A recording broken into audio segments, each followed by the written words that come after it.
Hello, it's me, John Hogan. Subscribe to the first podcast or else. Er du Garfield for Weeaboo, and you wanna shoot me? Are you serious?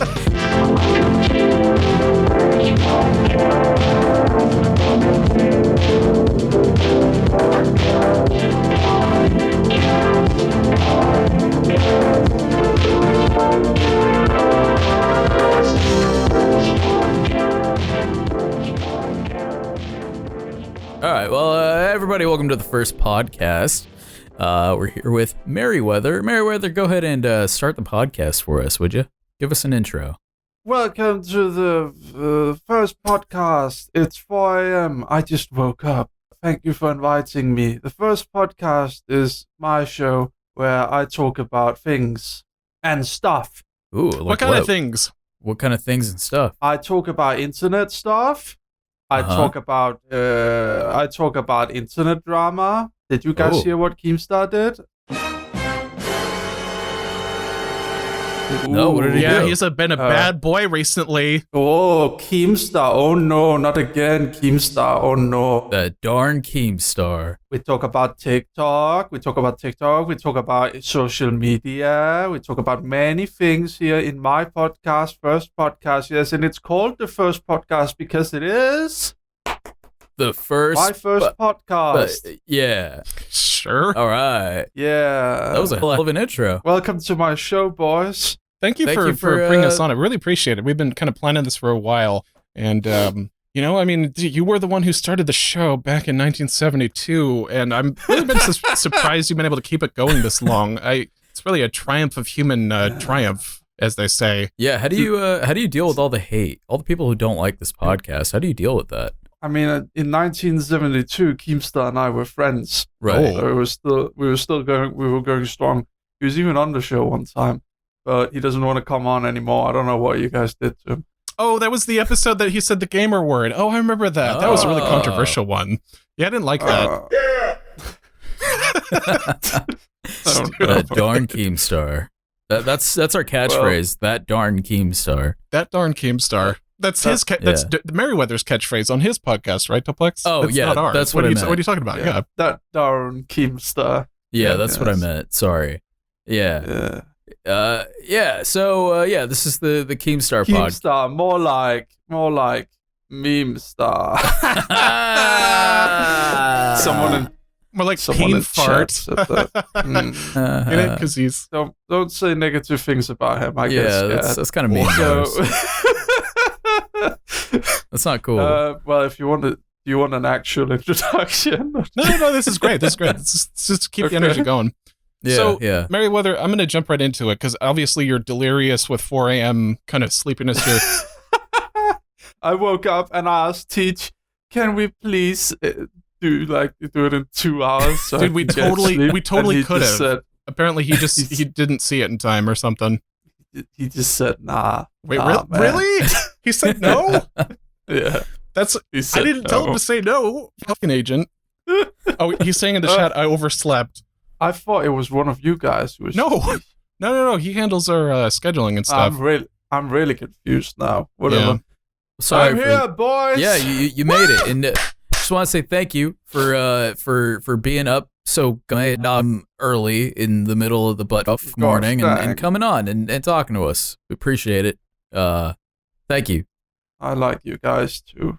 Thank you. Aw. We like you. By the way, last time you were on the podcast, we kind of talked about the basic stuff, but this time this is a topic that we haven't really gotten into in the past, which I think might be of interest to people, which is the economy. No, please, God, no. Economy. I love the economy. The stock market. That economy these days, it's just it's up and down, bears and bulls, but let's not worry about that. I think we should talk about Keemstar. If you're willing, I think we should talk about Denmark. Okay. So you're in Denmark. I have a love-hate relationship with this country. Oh, why is that? Well, it might be because I don't really fit in any group here. Oh. Why is that? Do you want me to get really candid? Or... Yeah. Oh, yes, please. Please get candid. Okay. Well, fun fact: I'm actually not pure Dane. I am half Dane. Oh. Why is that the reaction? I'm half Danish, half Turkish. Oh. So I find myself in a position where I do not fit in with any of the immigrant groups, and I do not fit in with any of the Danish groups. I fit in with neither. My culture has basically been internet culture. Oh. So I have had very little connection to my country. Now I've started as I've gotten older and have started like getting more stability in my life and have had to stay in Denmark for almost for over a year now because of the pandemic Keemstar virus. Yeah. I don't think Keemstar had anything to do with that. No, well, that's what he wants you to believe. Wait. No, he does. Did you guys see that tweet back in the... Okay, so in 2013, I'm not joking. Oh, yeah. Keemstar predicted the coronavirus. He did? He did. I'm not because it's his fault. I'm gonna go find it. You guys keep chatting, okay? Because I retweeted this at one point. Okay. Let me find it. Keemstar have the DMs before any of us? That's amazing. Yeah, Keemstar is the creator of COVID. And Keemstar is, I like to consider Keemstar more like a force of nature than anything else. It's true. He is uncontrollable and he will never go away. You must just accept he is there, like the concept of death or taxes, tide waves or tsunamis. He's just there. He's not good nor evil. He is just a physical manifestation of something we can never get rid of. Speaking of which, by the way, I'm going to go ahead and put this in the chat. Guys, go ahead and take a look at this. This is from 2013.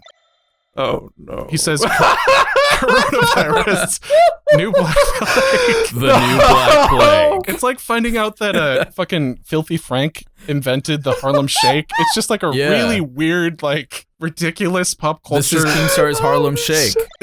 Why have I never heard about this? I even follow him. Why have I never heard about this? He called it, though. He really fucking called it. Oh, this is going right into my screenshot folder. Click. Wow. Yeah. See, Man, so this is Keemstar's fault. Keemstar is just he injected the news into him long ago, and now he's just he's an avatar through which the news goes through. He's just an empty husk of a man. Yeah. All things that are Keemstar, they're a construct.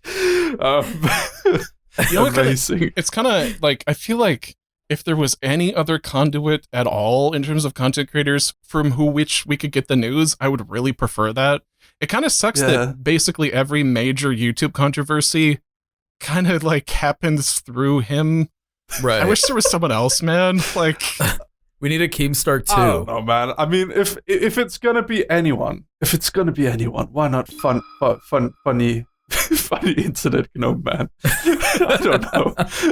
That is true. Yeah, his persona definitely fits that bill. He's done a lot of awful things. I don't know, man. I kind of like Keemstar. I don't know what to tell you. Yeah, no, I mean, were we talking about Denmark?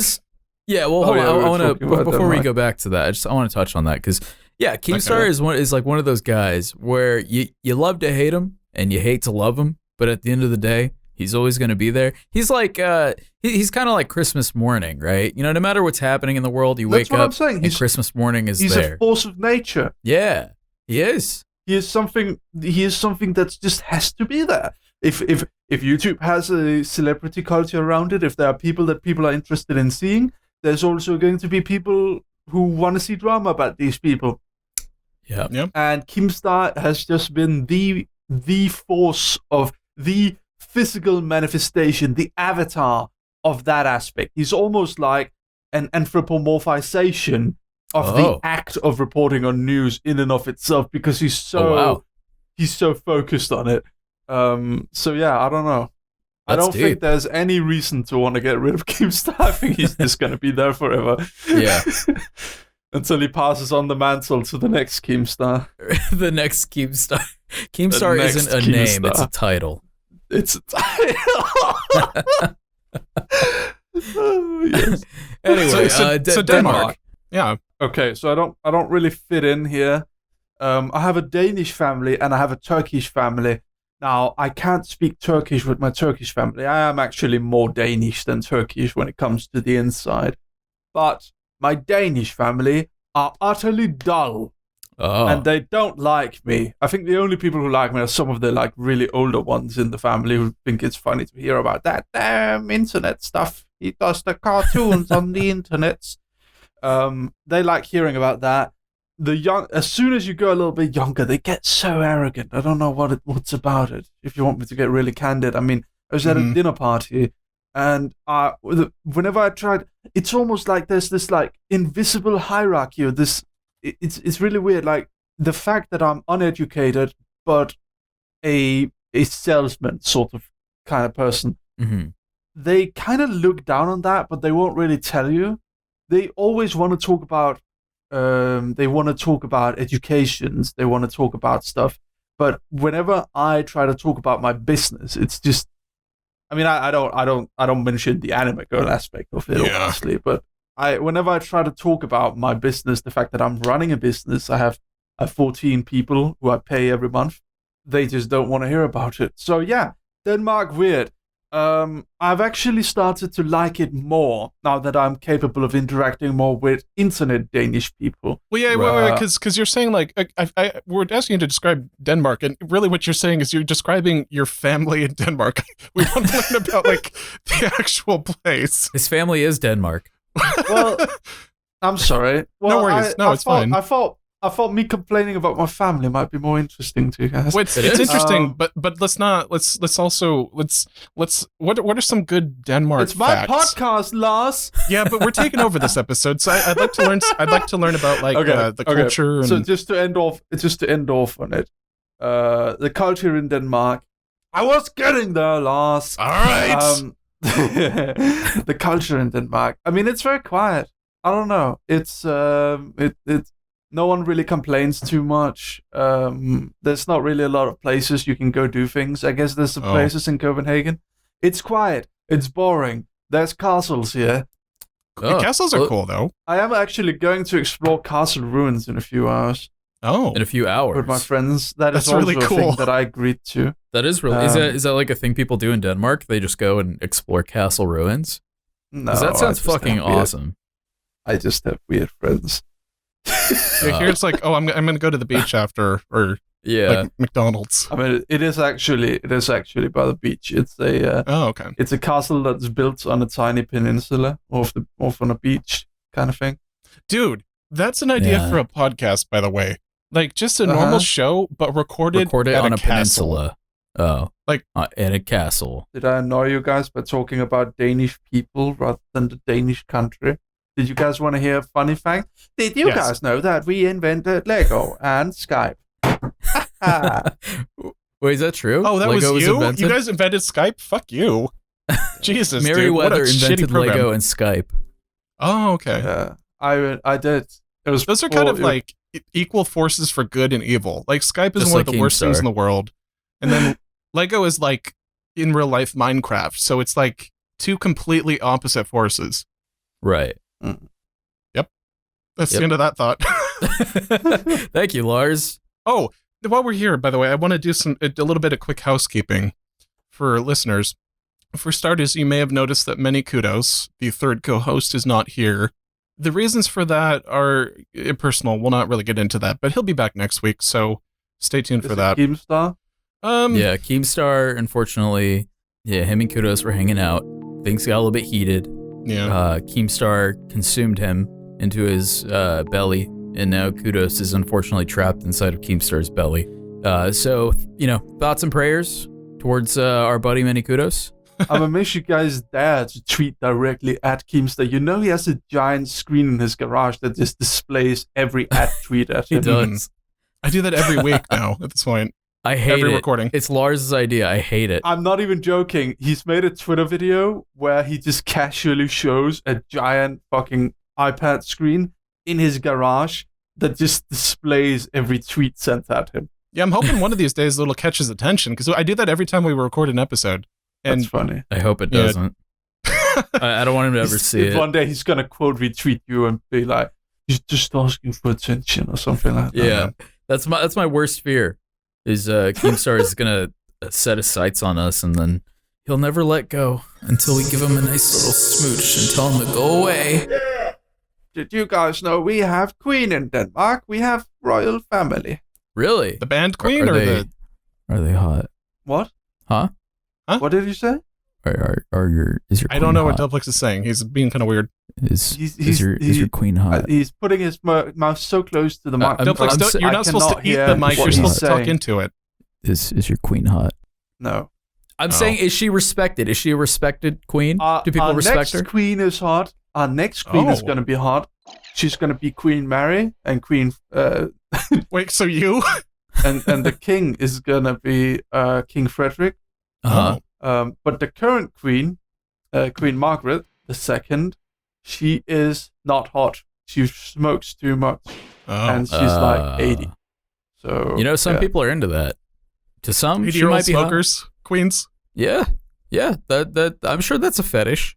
Somebody like, not only is she royalty, but man, she looks like the inside of an old Buick. Nothing gets me off more than the inside of an old Buick. I kind of like our queen though, because she's. So if you've ever seen a picture of the British queen, she never smiles. Why is that? Wait. Because of her sharp teeth. Queen Margaret. I'm looking. Oh, it says Queen Margaret of United Kingdom. I got to look up Denmark. Oh, Margaret the second of Denmark. Is that her? Yes. Look at this. I just posted a picture in recording chat. Oh, she looks awesome, dude. She is pretty awesome.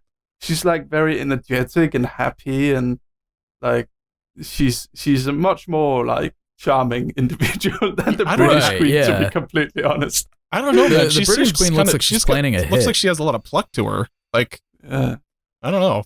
What's the age difference here? I think it's like 10 years. She is getting up there, though. Yeah. I think this was taken like 10 years ago. But she still looks like she's got some spunk, Yeah. She does have some spunk. So in summary, Kudos will be back next week. And another point, which, oh boy, I just have to kind of get into it because he's not here to mention this, but I feel like it's significant news that people who have been listening to the podcast for a while will probably want to know. So Joe is now Alex. That's spelled Alix, and he has decided to come out as non-binary. And congratulations. So that's that. Congratulations. Yeah. I at first I assumed the pronouns, but apparently he's just going by he at this point, so keep that. But Joe is now Alex. So that's it for housekeeping. Thanks for keeping the house, Lars. We appreciate you. Mary, since the last time we talked to you, you've developed another career entirely, which is that of a VTuber, and we've actually never had a current VTuber on the podcast, so I would like to talk about that if you're willing. Sure. Okay. So, first of all, how did you get into this VTube life in the first place? I knew it was going to be a thing since Kizuna Ai came on the scene ages ago. I have wanted to try and create something like a virtual persona for a while. Not necessarily with me, but just producing one. Right. Similarly to how I have my comics, I've wanted to do something where people can interact directly with a character. Like it goes even back to the earlier days on Tumblr where we had what we called Ask blogs. Now, I was never really an avid Tumblr user, but this aspect of it did intrigue me. Ask blogs where an artist would... So people would ask something of a character, and then an artist would draw the character answering the question. And there was a lot of different things like that, but this was a very popular blog concept where you'd have an OC, you'd have an original character, and then the viewers would send in questions, and the person would draw a little doodle of the character answering it.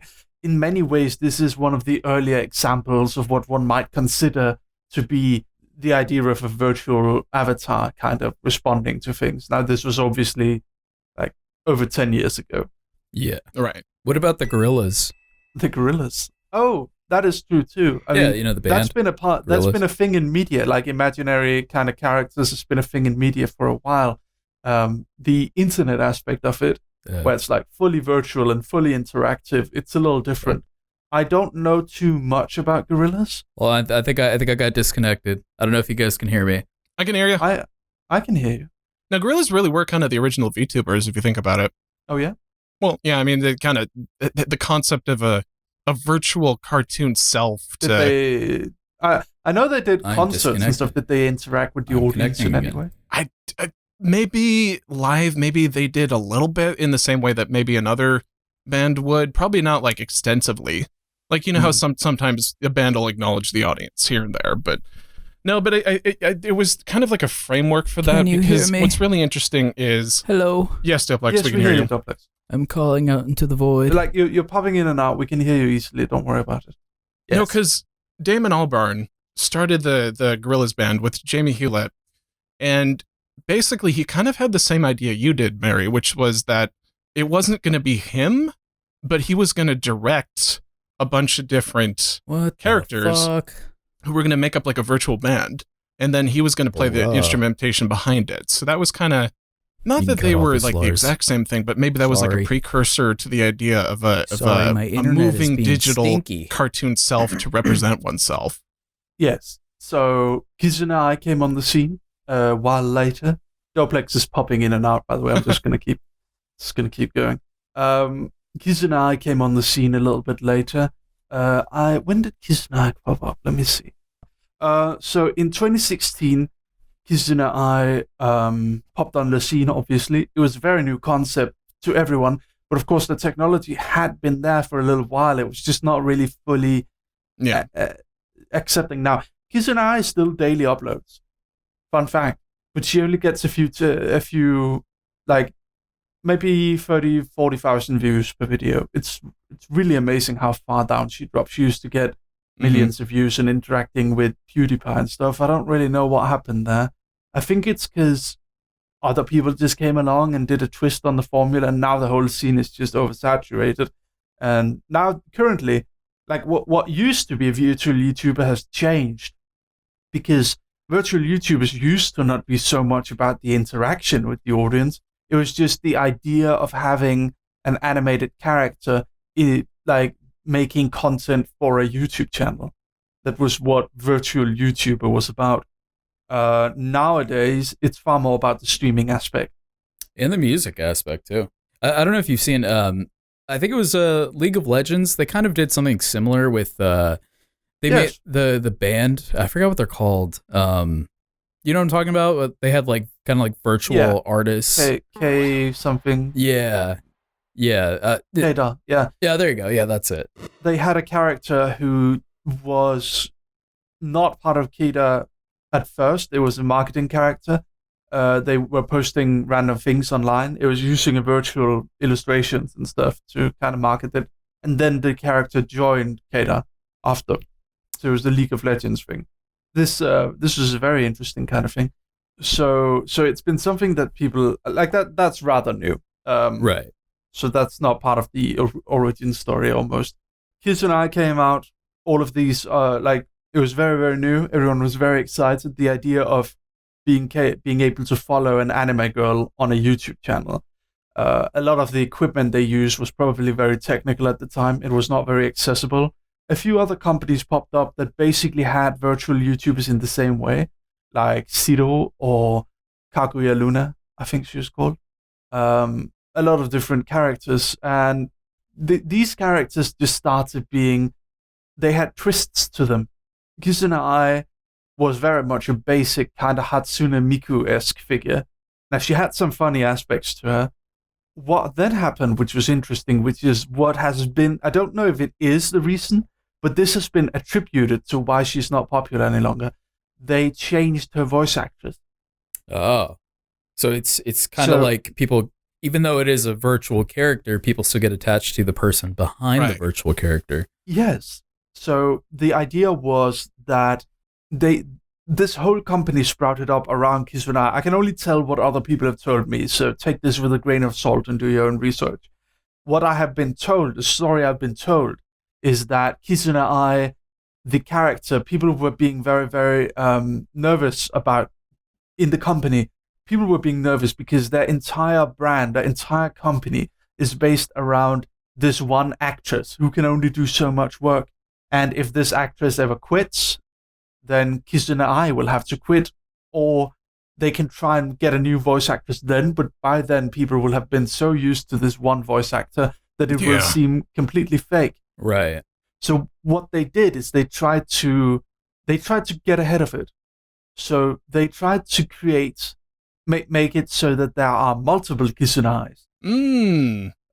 So they had about 3 voice actors for Kizuna Ai, so that they could always, if one of them ever quits, the other can replace them.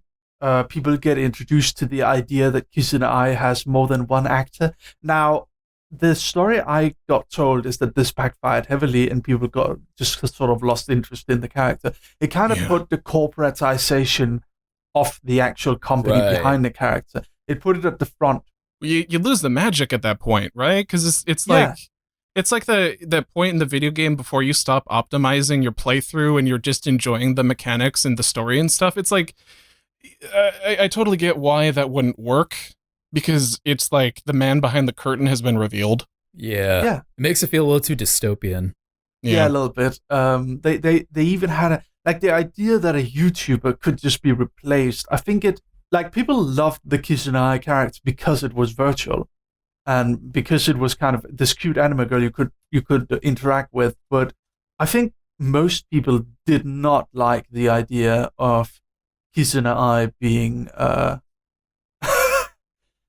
I got distracted by something Lars posted. I'm gonna close down the chat. Hold on. Lars posted something about Keemstar. Someone fell for it. But people liked that the character was virtual. I don't think they liked realizing the immediate consequences of this being the case, that it was in fact a company kind of thing. Right. It's like, I guess, imagine if, say, one of the current big VTubers that are out there right now, Gogura as an example, or Korone, which is a Japanese example. Imagine if one day they just have 2 voice actors voicing this character. I think people would not be happy whatsoever. Oh, for sure. It's kind of, it's different also, in particular, like, the closest analog I can think of right now is like how the Simpsons are going to replace all the actors for people of color on the show, and it's like maybe they'll be able to still pull it off because it's still this gigantic beast of a show. But if you look in comparison to YouTube, the underlying, I guess, idea maybe it's a facade today in some extent, but it is a kind of a principle that YouTube is supposed to be real people and real individuals, not corporations. So it's like it's super effective in terms of being unattractive, because not only are you having this corporate thing behind it, but also the original person was supposed to be one of us in a sense. You know what I mean? Yeah. It's kind of sad what happened to Kizuna Ai, actually. Yeah, it is. Because she's got 2.8 million subscribers, and her latest 2 videos only cracked 20,000 views. It's really amazing how far down that has fallen. Yeah. She's still at times, there has been moments where she's gotten over 100,000 views. But it's really a far drop from what she used to be. She still has a good TikTok following, though, surprisingly enough. She's verified on TikTok, and she has a good following over there. Well, that makes sense, because I feel like, for a new medium like TikTok, a newer medium, I should say, like TikTok, I feel like these kinds of ideas can be explored a little bit more liberally over there. Whereas I feel like on YouTube, where things have kind of been established and where these new things kind of take place, people get attached a lot easier. I don't know. It makes sense that it would be a little bit more successful on a platform like TikTok. Well, TikTok is where you can go to kind of rebirth things. It's like the phoenix of content in a way. And right. I mean, it's kind of like, and OnlyFans. It's kind of like shorter form content that might be a little bit less fulfilling in some ways, but it's a good, like, if you're a YouTuber that is kind of in a rut, I've heard that TikTok just does wonders for people, especially for people whose content condenses well, like 15 seconds to a minute worth of stuff. Like, people are just really enjoying it. It's not really my thing, but I get it. Yeah. How long till we get AR VTubers? Like vlogging, but as a VTuber, just kind of Everything's digitized. That'd be interesting. AR VTubers. Yeah. Well, you're talking about like where you put on your Google glasses or like you project them onto your real world with your phone, or what do you mean? Well, I mean that's a good idea, but I mean like, somebody in like a mocap suit walking around Times Square. It's just a VTuber, There was an anime, Psycho Pass, I believe, that had these things being a case. Like people would show up to places with a virtual avatar. Interesting. Because everyone else was using AR, they just saw the virtual avatar. Right. So people would have meetups dressed up as their virtual avatars, basically, in real life. Interesting. Yeah. I to get back to the original point, I knew VTubing was going to be big the moment Kizunai came on the scene. I saw the potential of that. Then it kind of died down.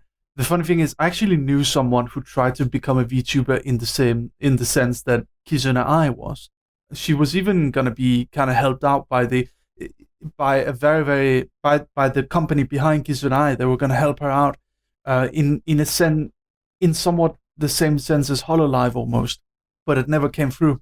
And then Live 2D came on the scene, made it way more accessible and way easier. I think people also kind of like the Live 2D aspect of the current VTubers, and it became a streaming thing. And coronavirus just ended up blowing it up even further. Yeah. So around the beginning of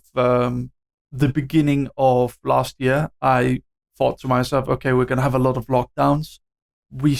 I've been talking to my friend from Finland, a childhood friend of mine who does Lumi, which is our VTuber other than me, and she and I decided, okay, let's try and accelerate this. Let's make sure that we get this out as fast as possible, so that we can kind of ride the wave of people being home and stuff.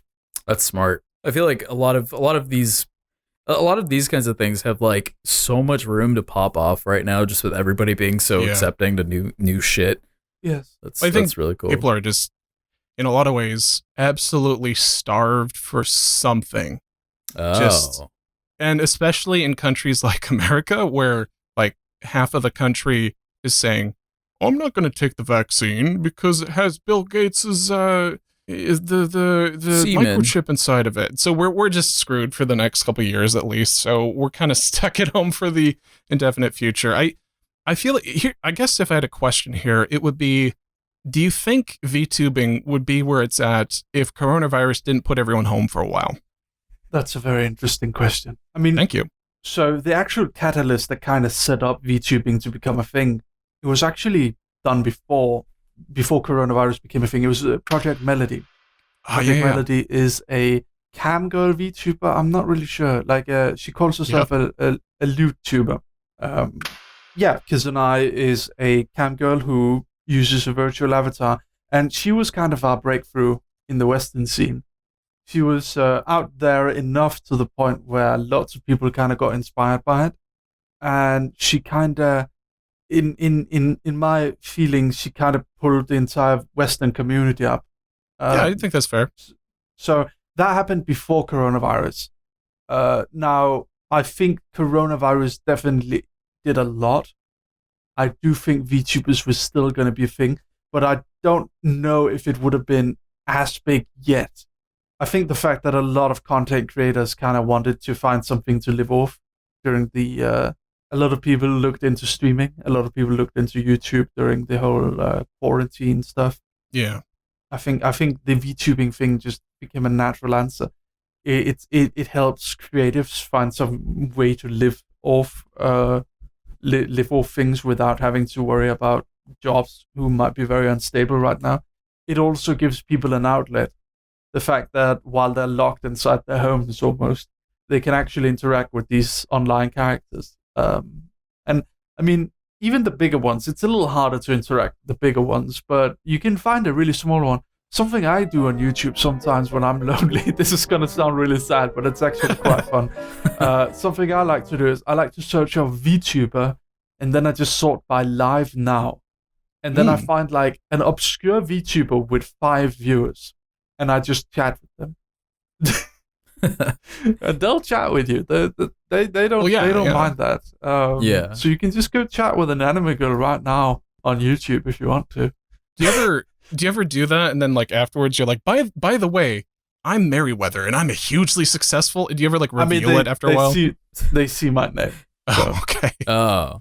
I mean, I'd imagine you're pretty popular in the. I don't know. Is there a name for is it just the VTuber community, or is it? I guess this the V-munity. I mean, EN VTuber community. One might say. One of my favorite before we move on to the next part. One of my favorite small VTubers I ever discovered is this drag VTuber. It's a drag queen who's a VTuber. Oh. And he or she, I don't really know what to. Miwao-chan, I think he is. I think most drag people go by she while they're performing.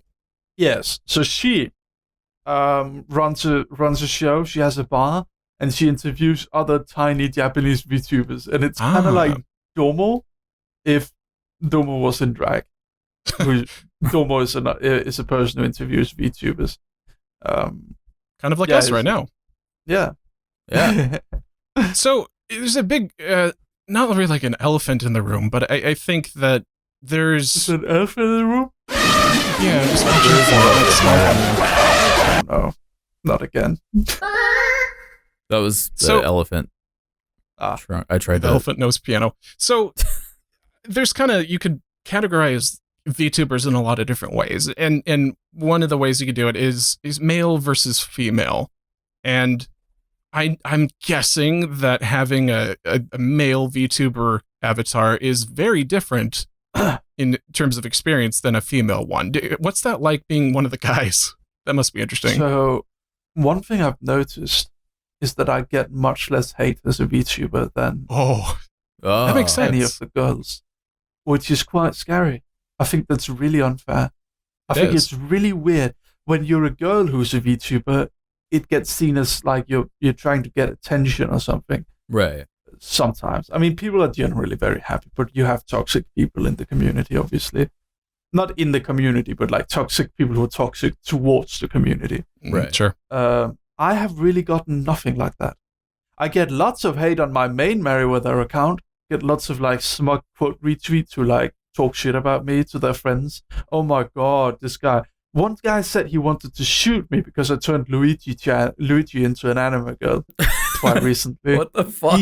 He straight up said he wants to shoot me. Like, people overreact so much. I do dumb memes.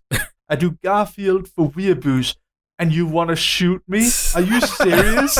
Maybe he was a hardcore Luigi stan or something. Maybe. I don't know. And other people just like, they quote retweet me, and then they just talk shit about me with their followers. and it's like, it's not big accounts or anything. It's like they talk shit about me with their free friends. Right. And just, oh yeah, I used to like his content, then I found out that blah, blah, blah, blah, blah. He doesn't draw it. He just writes 14 weekly comics so easy. And I get lots of hate on my main account, but I get no hate as a VTuber. Yeah. I can imagine, by the way, like, people in that situation, by the way, they're going to hate it when they find out that movies have directors and stuff like that. Yeah. They're going to be like, what the this guy just directs and the other guys do the acting? How does he get paid a cent? Yeah. It's a lot of weird stuff like that. I mean, I can understand it in a way. I mean, like Twitter.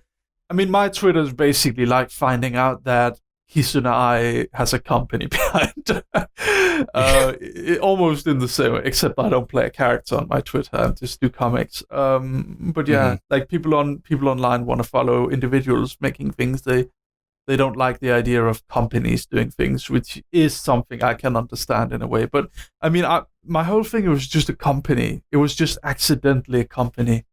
I never planned for it to become a company. I was an internet creator who wrote novels, who then went into webcomics, and the webcomics just became way more popular than any of my e-novels, because no one wants to read an e-novel anymore. Nah, probably not. Yeah. I feel like that's different, though. Like, YouTubers, just because you're a YouTuber with a staff, that doesn't make you a company in the same way that, like, Jimmy Kimmel is a company. That's like a whole production. Just because you have people who do stuff for you doesn't mean that you're not an individual on the internet still. Yeah.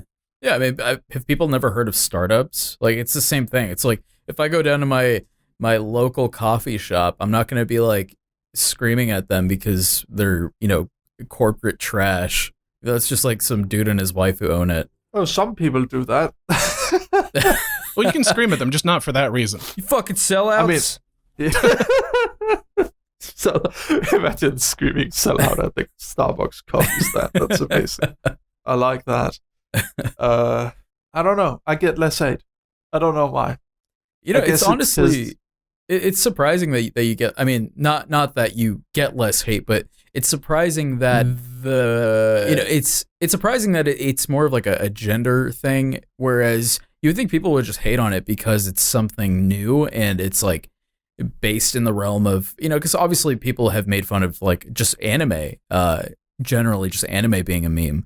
So when that kind of bleeds into like this whole new wave virtual personality kind of thing, you would think people would just be making fun of it. You know what I mean? As opposed to like, yeah. But then again, I understand that, if a female is doing something, typically they probably will get a lot of hate regardless of what it is they're doing. I think, I don't know. I think something I've noticed is that when it's a female VTuber, people will say like, "Oh, cringe" and stuff. But when it's me, they say nothing.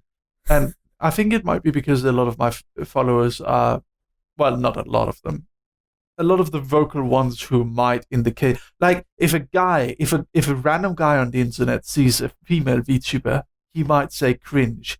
If a random girl sees me, they don't say cringe. So I don't know if it's just because women are just inherently less toxic than men. I don't know. Yeah, I guess. Well, well, we won't get into that. But so walk us through, for people who are listening to this and maybe they're just like a little bit too far removed from the concept, or maybe they just never really the concept of YouTubing. Oh, what does it look like? People who have never been loved, who have never loved anyone in their lives, and they're just dead inside, and they've never watched a VTuber. What's a day in the life of a VTuber like? What's a stream like? What goes into the upkeep? What's the overhead? And just what's your experience like? Mm-hmm. Well, my experience has been fairly lax before until now. Like, I have a very loose streaming schedule. Stream on average every 2 to 3 days. So I'm not a daily streamer who streams 5 hours. There are people who do that, and I commend them, but I don't really do that because mostly I don't have time to do that. Streaming is kind of a secondary thing for me right now, but it's a very, very fun thing and something I focus on a lot. But yes, so I use a model, a live 2D model. Live 2D models are models that are drawn. If you look at compared to Kiss and I, who was a 3D model, a live 2D model is illustrated rather than modeled, obviously. Right.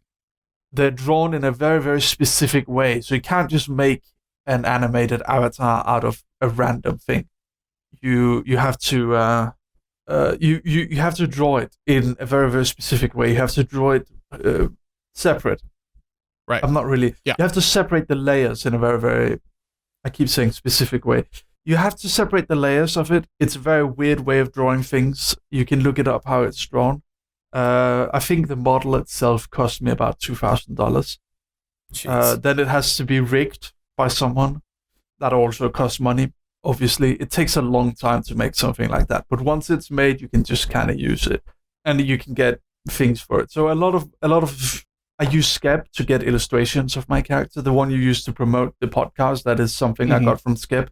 You can commission Japanese illustrators. So a lot of VTubers do that as a kind of an easier way to commission artwork from people. So you don't have to personally talk to the artist.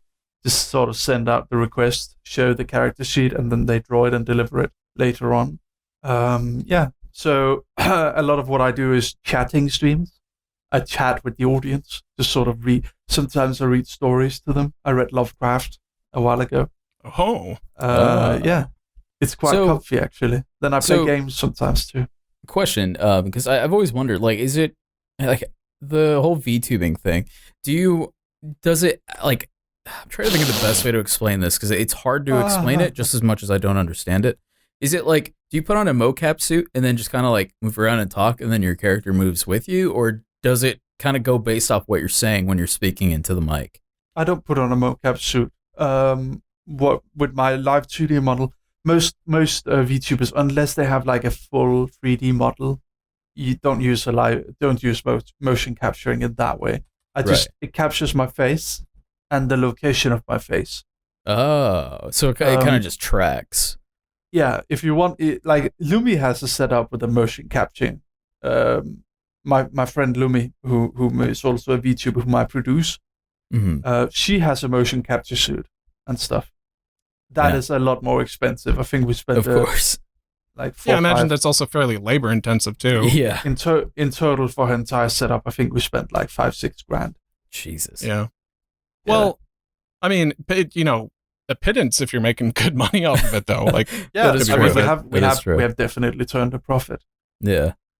That's awesome. Yeah, and I find it amazing. People want to give me money, or like they want to. Well, something I did is like if you subscribe to me, you don't just get an emote. You actually, I've integrated everything. So whether you subscribe, whether you do the YouTube members program or you subscribe on Twitch, you get all my comics.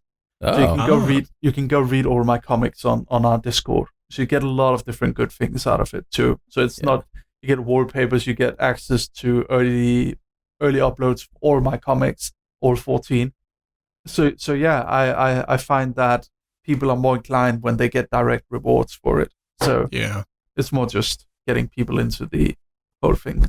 Right. Speaking of direct rewards, by the way, if you guys go ahead and subscribe to us at patreon.com/T1podcast, there is a new bonus episode out today as of recording, as well as 20 other ones you can go ahead and listen to. You get bonus content, you get overtime access to episodes that go over 90 minutes for patron-only segments of the show. You get early listening privileges, you get a kiss from Doplex on the forehead or elsewhere. You get a funny roll in the Discord, a patron-only chat, and more. Patreon.com/T1podcast gets you the goods. Starts at $2 a month. Mwah. And that is the direct benefit you get from us. I'm sorry I'm being kind of tired and rambly. I'm trying my best. No, you've brought, I want to take a second to just say, for getting up at 4 a.m. and hopping on this podcast, you have brought a great energy. So just want to say thank you. Of course he's going to hop on the podcast. It's his podcast. It's his job. Sorry, that's what I meant. For us coming in on your podcast. I don't know why I just advertised the Patreon for him. Yeah, I mean, we're helping out the homie. That's just what we're doing. Yeah, that's true. Yeah. I'm glad you appreciate it. Yeah. I did want to, yes. T says Mary has more early morning energy than Tro. Yeah, that's true. Okay, so messages me every day at 4 a.m. and asks me if I want to play Among Us. Oh, really? Yes. Well, not every day, every few days. Oh, okay. And I always feel really bad. I have to say, I'm so tired. You always say no. I can't play Among Us right now. Or I'm recording the first podcast, my podcast. I got to do it now. Yeah. So let's talk about physical appearance, because I kind of have two questions in that regard. One of them is that I imagine one of the cool things about being a VTuber, once you've got it set up and you've spent $1 billion getting it all rigged and everything, and you're poor and destitute, but you're finally making some money on it, it must be nice to not have to give a shit about your IRL appearance when you're on stream. That is a very nice thing. Mm-hmm. I can do your hair as disheveled as I want. Now, usually I like to. I like to take a shower and groom myself a little bit before going on, but I don't really have to. I don't have to wear anything amazing. You don't have to wear anything at all. Which is nice. I have this bathing coat I usually do it in. It's very comfy. I'm wearing it right now too. I'm just wearing comfortable clothes. That sounds awesome. And also, it's kind of tied into that. You did drop something since the last time you were on the podcast. I think this was after you came on the first time, which was that you revealed what you look like. Oh, yes, I have. You can find out what I look like fairly easily. Yeah, you could Google it. Well, I'm not going to post it, but yeah. And I'm curious because this is just something that comes with everyone who doesn't really show what they look like. And then eventually they do What was that like? What was the reaction to it? A, a lot of people said I look like Neville Longbottom. That's true. That's actually Harry true. Potter. I found that amazing because, I don't know what to think about that. I don't think it's that bad. Nah. It wasn't said in a negative way. And if you look at the actor who played Neville Longbottom, he looks pretty good now. Yeah. So I choose to take it as a compliment. Which you should. Yeah, that's okay. Just put that in there for a second, just for the live listeners. So I think one of my favorite comments on it is saying that I look hot, which is not what they expected at all. They expected a really ugly fat guy, which is amazing to me. Why did you have that in your mind before seeing it? Well, do you think that's how it goes on the internet, where it's like everyone assumes that the person is a big fat guy? Yeah, especially when a face reveal. Like look at Corpse Husband. Everybody's standing him. Everybody's going crazy, and the man is only shown his veiny hand and a strand of his hair. And he tweets a voice clip of him breathing, and everybody just goes absolutely ballistic. So it's like one of those things where you don't have to show your face, but as long as you have the personality that people can connect with, then they'll go crazy. And when you do show your face and you are a good looking person, that's just a bonus, And I think you've struck gold, my good looking friend. Thank you. Yeah. Doplex, it's so scuffed when you do the music things because they like cut in and out all the time over Discord. They sound a lot better in post. Yes. I another thing before we get to your question is that someone actually told me I was doing a stream. One of my only hate comments I ever got. I did a stream on YouTube as my VTube avatar. I only do on Twitch now because I'm a Twitch partner now. But I did a stream on YouTube, and someone in the chat said, "Oh, I bet he's a neckbeard in real life." and I just pulled up my interview and showed him it's not true, and then he didn't say anything. Yeah, I feel like I'm gonna say something which I've said about just about every dude that reveals their face online, which is that you look like a guy, like you just look like a male. I feel like every guy just look like a male. I just look like a dude. Lars, don't flatter me too much. It's just like guys don't really have that much variation in their looks for the most part. I feel like women, it's like, whoa, I did not expect that. But for guys, at the end of the day, even if you have kind of a weird appearance, you still look like a dude. Yeah. Does that make sense? Yeah, that's true. Yeah. We all kind of just look like default characters in Tony Hawk's Pro Skater. Yeah. What a great re-release. I want them to do Tony Hawk's Pro Skater 3 and X. And you know what I really want them to do? This would be like the best day of my life. Thug 1 and 2. Tony Hawk's Underground HD. Yeah. How great would that be? Dude, my oh my God. My PP would go boing. Yeah.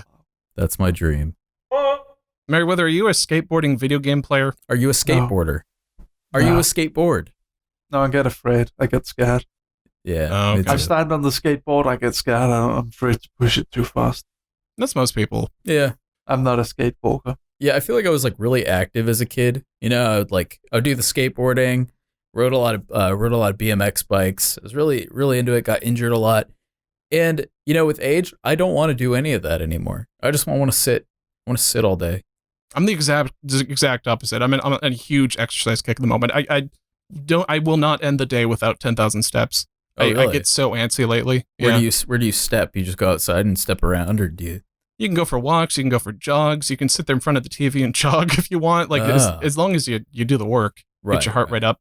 Yeah. Because I spent most of 2020 not getting my heart rate up, and I really paid for it, and I'm working my way back. Same. And yeah, that's a lot. That's a lot of people's situation at the moment. Yeah. And not without cause. Like, obviously, this was not an ideal last year for most people, but... Oh, of course. It was very unexpected. I feel like a lot of people benefited from it. A lot of people didn't. And that's kind of the purpose of today's podcast with VTubing and whatnot. The winds are changing, folks. Get ready for for a new era of VTubers. Really? Yeah. What is that? Yeah, you keep playing. Oh, that's his thing, man. That's my friend. It's really like it gets into your skull, it gets into your mind, and eventually in real life you're just gonna start saying it. You're gonna be like, yeah, and no one's gonna understand what the fuck you're talking about.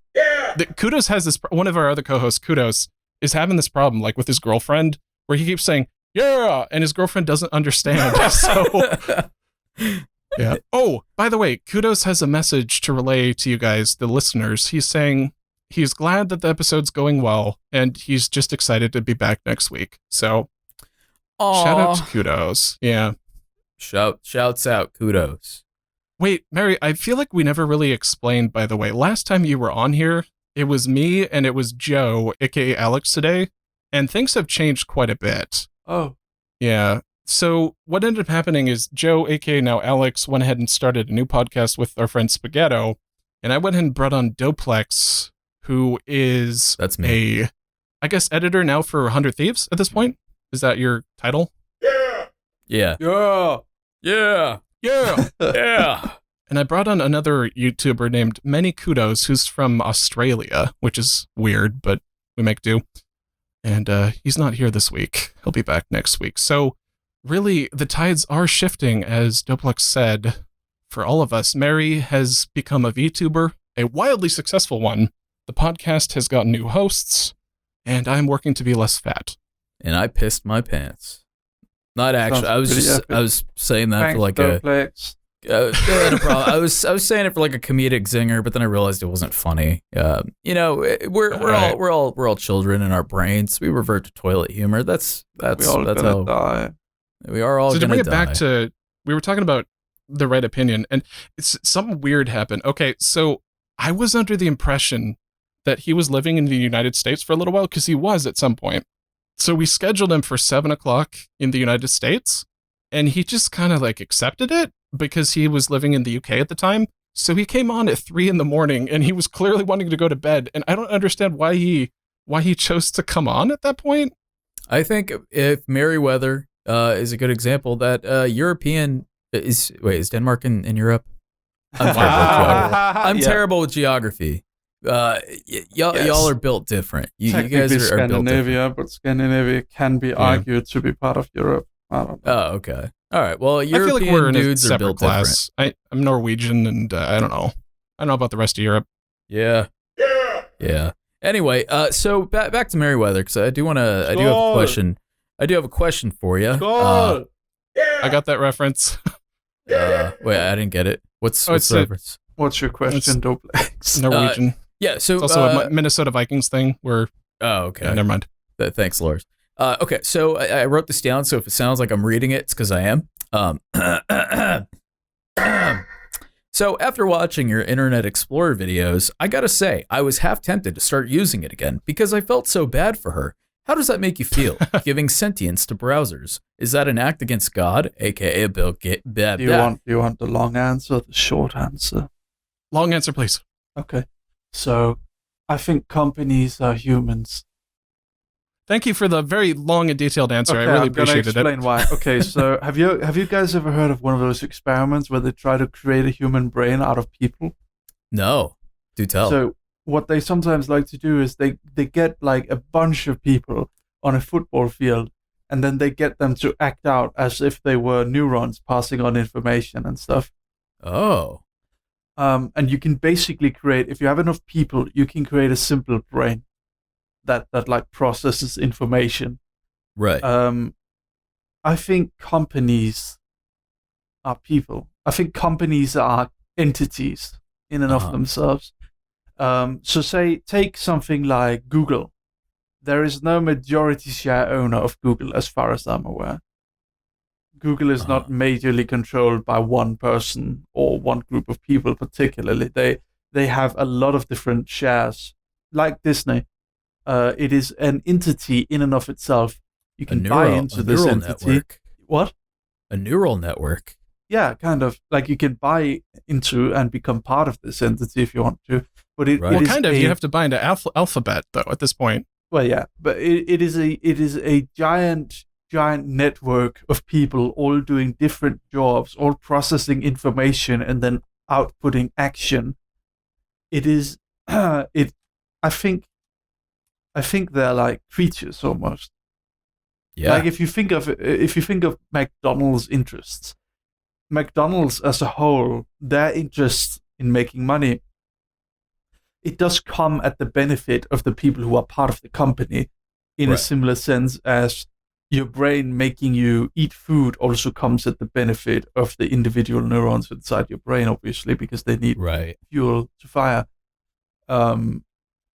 That's kind of a thing I've been thinking about for a while, that companies, as they are in fact huge creatures.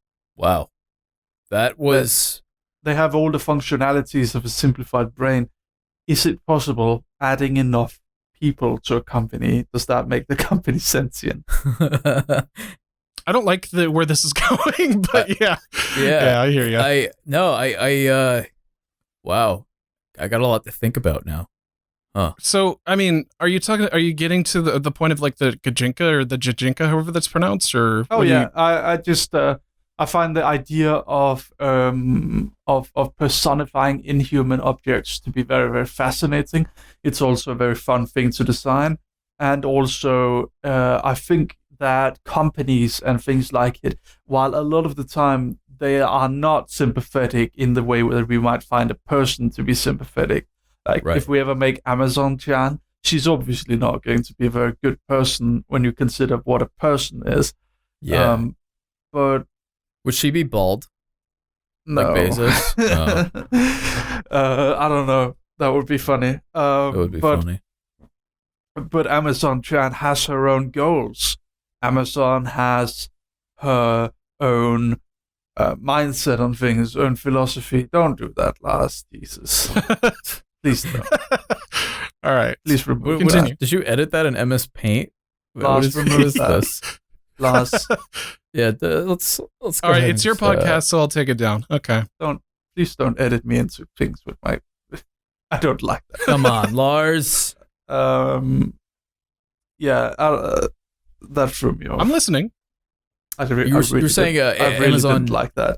Anyway, I enjoy personifying things because I think everything inherently has human traits, and I think particularly when it comes to companies like Microsoft or Amazon, they have traits, and they are almost like creatures in and of their own. Is it kind of like an advanced? What's the name of that?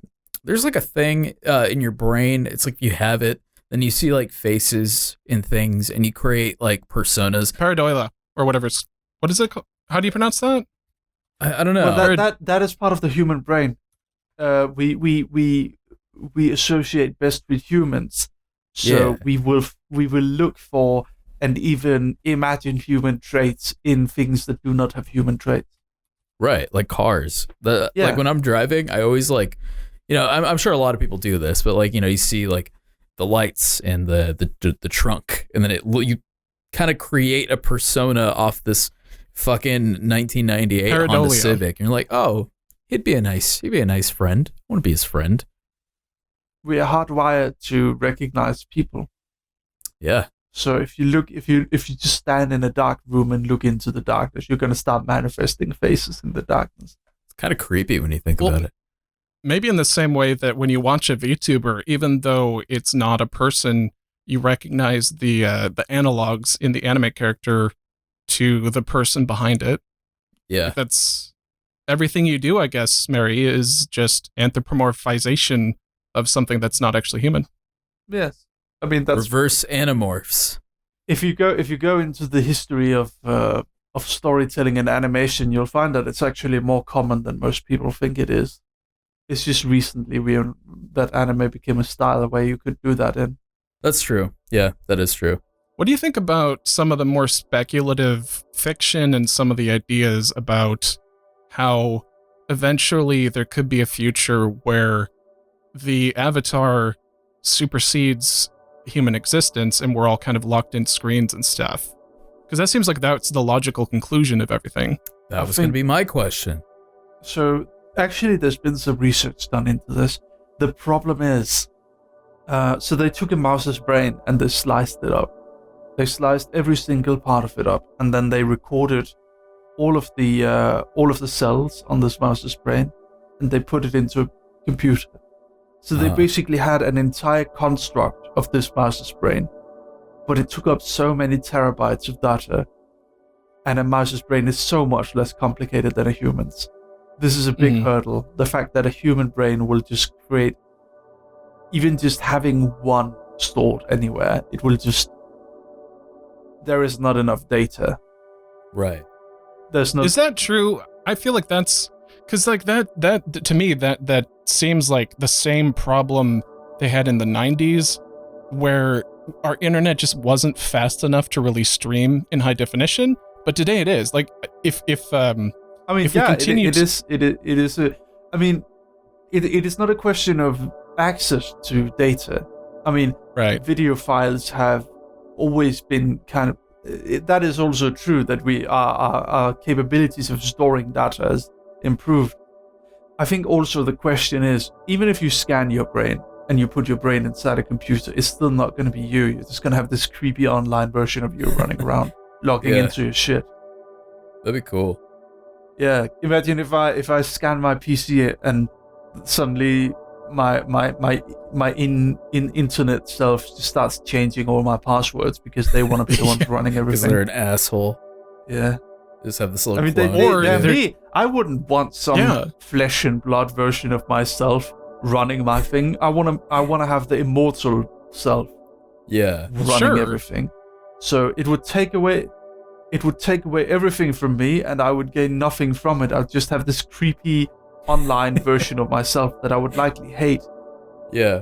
But that's the existential question, though, is that if that digital self is indeed a perfect or near perfect copy of you, then it would have the exact same thoughts and feelings, where it would feel like you, the IRL self, was not you.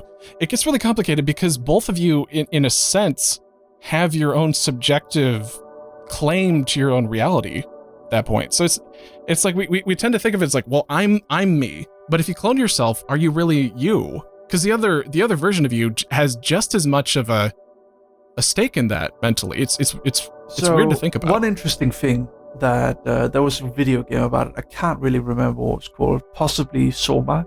I don't really know. But there was a video game about this very concept of kind of uploading your sentience into something.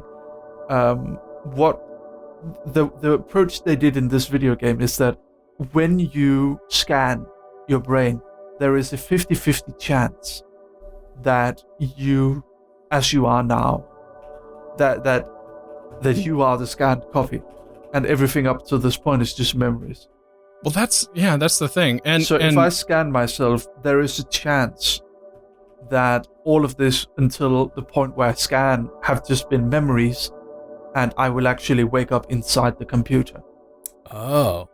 So which one I get not wins, but which one do we give the rights to is the question. Well, Lars, I don't know.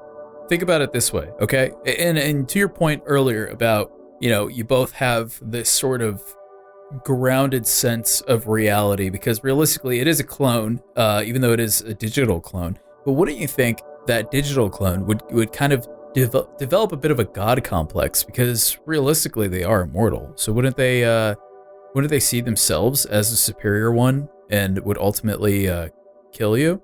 How? A lot of our individualities come from. Honestly, I think there would be ways where this could be rectified. Like, say, your online self automatically just inherits everything. Your online self would much less mind waiting to receive it because they are immortal.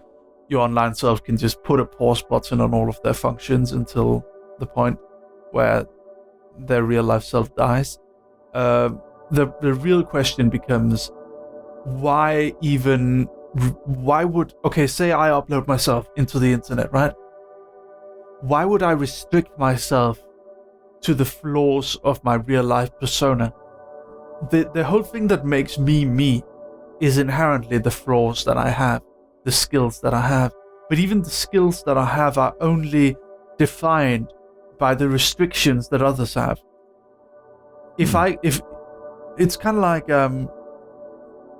if I can download French, then French is not special anymore. Knowing French is not special anymore. You almost lose the reason to even communicate in French, because everyone can communicate in any language they really want. We could all just pick the most well-sounding or the most like the language that best conveys whatever we want to say, and then just speak in that. If we can download an ability to play music, if we can download skills, then the skills inherently become not important. I think it will lead us towards a point where everyone is just going to be kind of the same. Huh. That's an interesting concept. Yeah. What if those skills were locked behind a paywall? Our individuality does not really, it kind of ends up not really mattering. It is literally going to become a kind of hive mind kind of thing. Yeah. That is because why would our immortal online copied consciousness, why would they limit themselves through the flaws of their flesh and body selves? Why would they not just download French? I would. Because on some level you need the body to get stuff done, though. Not really. Because the digital... So... yeah, because the digital world goes away if you unplug it, though. No, listen. So here's what you do, right? Okay. If you're a digital version of yourself, and let's say we are in a future where it has indeed been possible to download your consciousness into a computer, the internet and everything will have access to various things. Like, you as an AI can rent robots, you can rent cars, you can rent anything you really need, you can rent spaceship. You are immortal and have infinite capability to earn money, and you can use that money to rent a spaceship and then go explore the universe. You have the full capability as a network of consciousness to do things, and you can have backups of yourself as well. So no, I don't necessarily think we much need real people as long as technology exists. We can have robots, we can have technology doing most of the things for us. What if the backups get testy at that point, though? Because they would also have claim to Merryweather. I mean, yeah. What if I get hit with a bullet in the brain? I mean, it's not like we're less flawed. Right. No, I'm not saying we are. I'm just saying, like, there are limits to that experience, and also with the space travel example, you can only go to the extent that we've developed the technology for that. Well, yeah, but I mean, you can put yourself in hibernation and just send yourself out there into space while you also keep running things at home. I mean, you can have multiple copies of yourself. But even without getting into that, I think a digital version of yourself would in fact have less flaws than a flesh and blood version of yourself. A digital self couldn't have sex. That is probably one thing that would go away. The idea of sex being a thing. It is a very biological mindset to begin with. Sex would just be like if I woke up tomorrow and that was just off the table, that would be the worst thing in the world, though. Would it though? Wouldn't you just fill that up with other things? Passion. You can try. I don't know if it'll work. There are asexual people who have no interest in sex, and that is true. I'm not one of them. So. That is true. That's a good point. Yeah. So really, the ultimate being is an asexual digital self. I guess. All right. So to all you all our asexual listeners, congratulations. You are the holy cow, god to your female being. Mary is very attractive. Oh yeah. Wow. Wow. Anyway, I'm saving that. All right. I'm gonna put her on my wall. Yeah, I would too. Hang that on the mantle. It looks like my sister. It's actually quite creepy. Oh. Ooh. Yeah. Anyway. Go ahead. What were we talking about? We were talking about how asexual people are the peak of humanity. Because if you're a physical being, you'd want to be sexual. If you're a digital being, you'd want to be asexual. Not necessarily. To achieve your. I mean, there are asexual people, and we can already look at these people and see what would it be like if we were not sexual in any way. We just do other things. Yeah. We just play video games. I don't know, man. Play video games, and yeah. I mean, what would even the point in a lot of things be if we could just be digitized. I mean, we could just press a button and get immediate relief. We wouldn't need any entertainment. I think we'd just become we would become... Computer, drain the cum from my balls. Oh, God. Well, that's actually, there have been philosophical thought experiments about that very concept. And I guess if we're delineating between digital and physical self, then there is something to be considered. But most people, the real people that is, tend to say that they wouldn't just want to be hooked up to a pleasure machine, and that the concept of variety of pursuits and variety of experience is considered valuable above and beyond just pleasure. Uh-huh. So that is a thing. Like, I kind of agree. Like, I wouldn't want to just sit there and be pleased all the time and numb and not having the variety of things that I can experience in my life. Why would it get boring? I mean, why? It would be literally impossible for it to get boring. There's something about it that just doesn't sit well with me, though. Yeah, because you're a biological human. You think in terms of biology, think in terms of where evolution's put you, and your animal brain thinks to itself, I can't just sit here and be happy because then I'm gonna die. But you are not gonna die. Well, if you're digital, yeah, that's a different story. Yeah, I'm just talking about myself. So what's like here now? What's like the ultimate goal? Do we want to be AI, or do we want to be like sentient robots but with our human consciousness? Or like what's the best case scenario? I don't know. Like to be copied? Here's what I think. I think if our digital consciousness get uploaded into the internet, and we start having a society of immortal consciousness kind of floating through the ether and controlling things in real life and stuff like that. I don't really know. I'm struggling imagining anything, because everything we can relate to with regards to that, I think they would just drop language. First of all, language is an inherently flawed way of communicating. I think they would binary code communicate through meaning, which would not require any language. It would not require any sounds. It would just be communicating through numbers and factual statements. Almost kind of like mathematical formulas in a way. Things that just convey what needs to be conveyed without any need for misunderstanding. It's just conveying facts. Like a computer. What would be the point? Well, like a Dalek.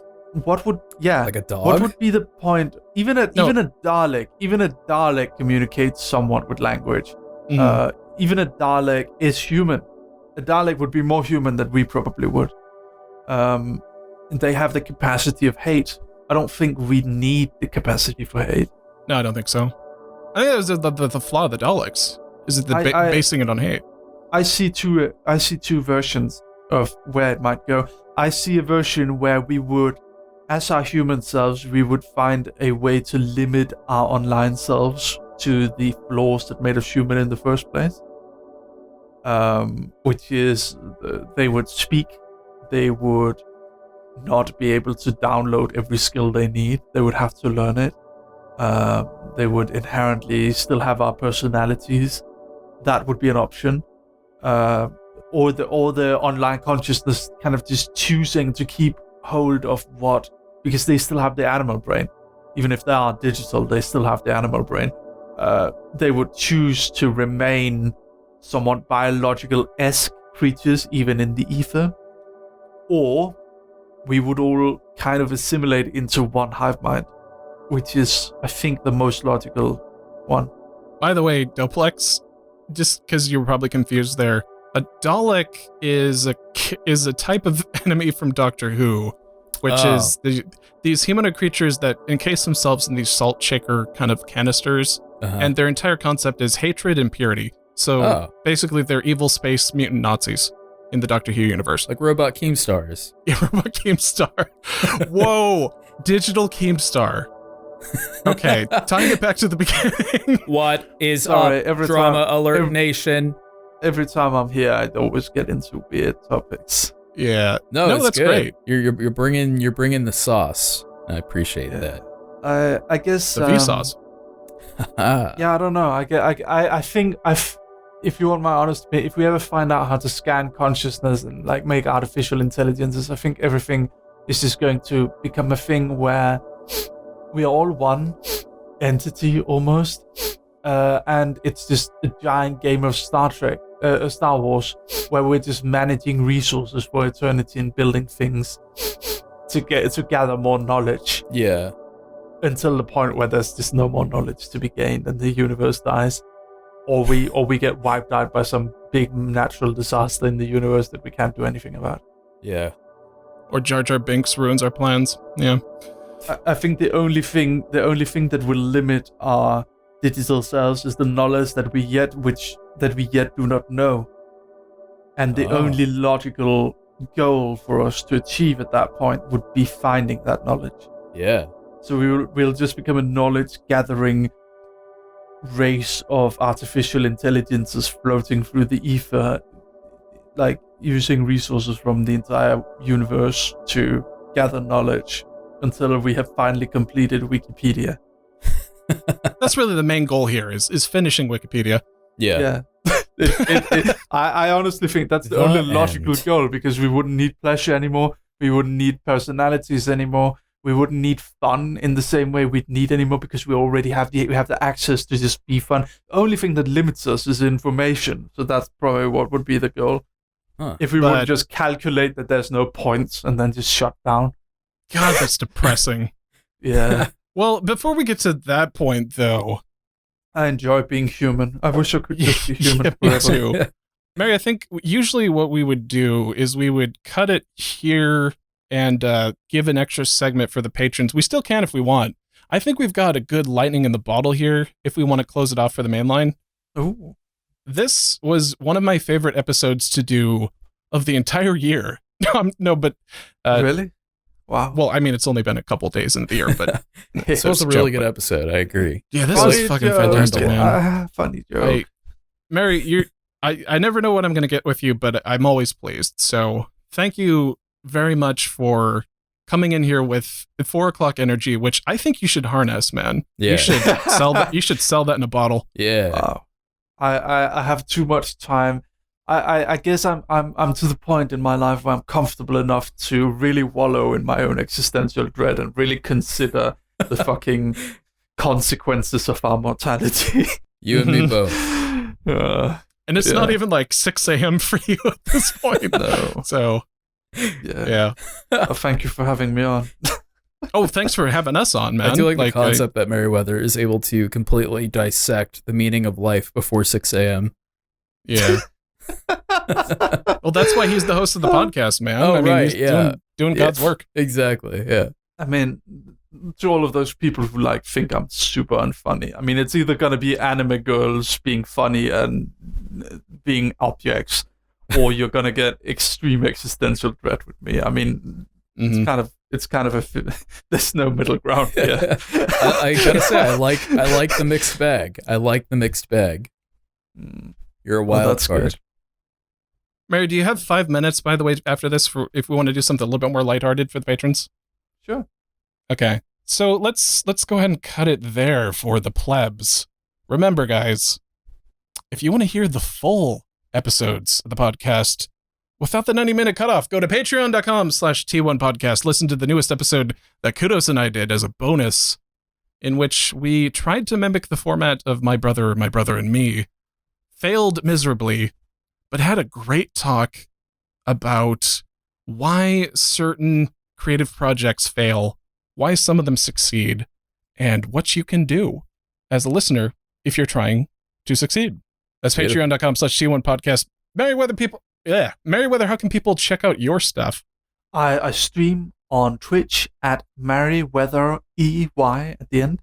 I'm also on Twitter at MarryDAWG, MarryDawg, and Merryweather EY on Twitter as well, if you want to go check out my comics.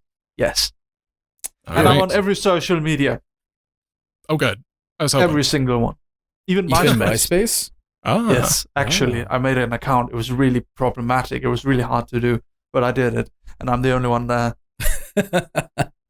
Yeah, it's kind of a wasteland now. Also, will you put me in your top 8? back in the day when there was actually MySpace, apparently they lost all their data back in 2018. So all of those old teenage blogs that everyone did and all their photo comments and stuff and their ridiculous emo pictures and stuff is all gone. Yeah. Never to be seen again. I was thinking about this last night.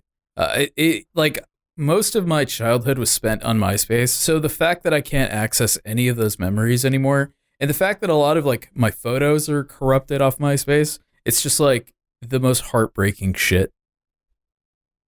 It's gone. Yeah. Really keeps you up at night. Yeah, it does. Anyway.